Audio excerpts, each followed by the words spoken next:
Now that we've talked about the industry and some of the ways that Stop Playing Studio has been affecting it, I can't wait to introduce King Jacci. I've been hard, soft tissue, the black missile, a bomb shit, 432 megahertz to calm shit. Damn. Thank you, man. Thank you. Good to see you, man. Thank you. Man, you a lot taller in person. It's like it's nice. It's nice. Yeah. Welcome here. We over here in San Antonio. So I guess we're gonna jump right into it. What got you working with Stop Playing Studio? You know what? I'm gonna tell you. I'm originally from DC, Washington D.C. So I come here ready to hit the ground running with the music. I'm looking for the top studios. I went through a couple. Some was cool, not whatever. I got to Stop Playing. Loved the sound, loved the environment. Met JG, he was super cool. We went, I did a song, and then Lexi, she did a song. Yes. And then on that third song that we did, JG was like, y'all something special. Yeah. Let's partner up. Let's do some business. And it went from being a customer to just like being down with Stop Playing Studios. We've been rocking ever since.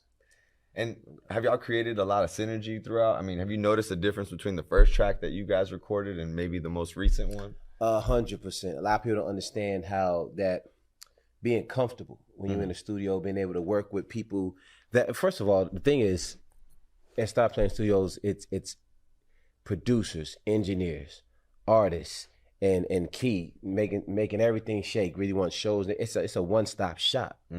So when you're there and you're working as an artist, you're trying to build something. Most studios, like 97% of studios, you're gonna come, you're gonna pay your hourly, they're gonna hit record, they're gonna sit back, wait for you done, punch you in. Like Stop Playing Studios, they'll help you build the record. Oh, I see what you're saying. Like, rather than just recording you, they're not recording you, they're producing you. Okay. They're producing you, they're engineering you. And then we were there so much because he gave me free reign. He was like, come on in, let's work. He was ready to work. I'm saying, you say less. Yes. Because me and Lex, we ready to work. Yes. Right? So we get there, we're working. I got real close with Sammy, who is one of the producers / engineers and artists that Stop Playing Studios. And we work together, man, to the point where I forget we're not a group. Yeah. Because we work together so much. Yeah. So got there, him, Sammy and Ray, I think I work with the closest as far as making the music on a daily basis. Yeah. So because of the liberty JG gave us, man, myself, Lou Vixen, we were able to knock out my solo album, her solo album, then our album together, which, by the way, group Eden's Dawn, album coming out this month during that Black History / Valentine's Day energy.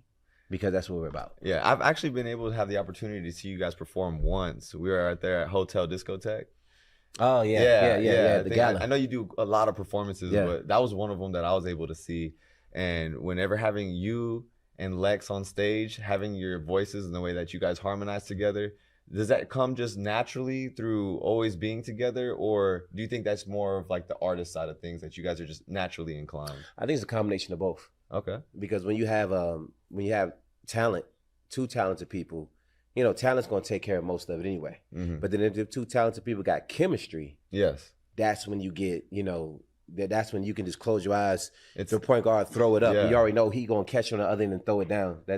Just that chemistry plus the talent, it's a combination. And it doesn't seem like you guys just make like regular music. It seems almost timeless in a sense that it could be played in any era. And in addition to that, it's modern with a little bit of old school. It's so refreshing in a sense to know that there's that kind of a talent out there, and then to have you guys together as a group. I mean, what's stopping you, I was when you're an artist on the come up, you have the what's the word I want to look for? You have that pressure to try to get noticed. So there's always that temptation. So you hear what's on the radio, you hear what they're playing in the clubs. So you're like, oh, we got to make one of those. We got to make one of those. We got to make one of those. And then I was with my homeboy Smooth one day, and he was just like, bro, just do what y'all do. Don't even worry about that, because you don't make a hit anyway.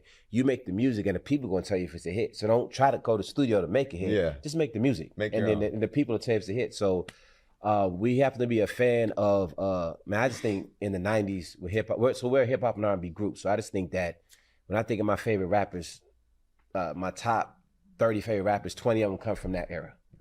And then her as well with the R&B, with the singing. So we just took it back, similar to what Silk Sonic does with the 70s. Yeah. So we just took it back. Took it back to that, and that's what we do. Man, I really appreciate you coming today for the interview. I know that you're always busy. You know, taking time out of your day means a lot to me. Stop playing, boy.